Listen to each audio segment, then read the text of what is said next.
লেবাননের হিজবুল্লাহর সাথে ইসরায়েলের যুদ্ধবিরতি কার্যকর,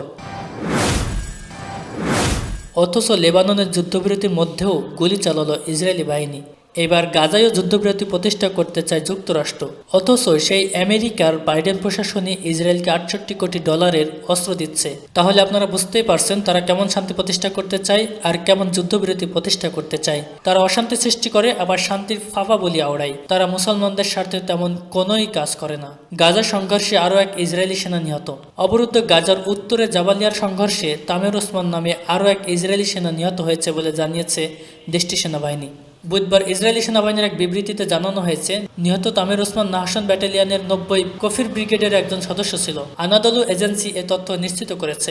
এদিকে তামির ওসমানের মৃত্যু দিয়ে গাজায় গত বছরের ৭ অক্টোবর থেকে শুরু হওয়া অভিযানে ইসরায়েলি বাহিনীর সঙ্গে হামাসের সংঘর্ষে নিহত সেনা সংখ্যা বেড়ে ৮০৫ জনে দাঁড়িয়েছে।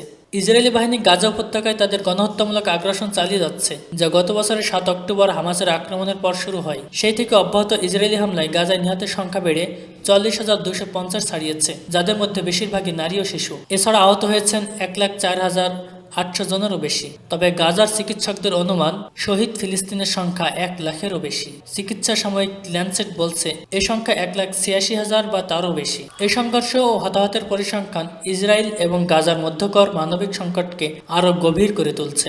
সূত্র মেহের নিউজ এজেন্সি।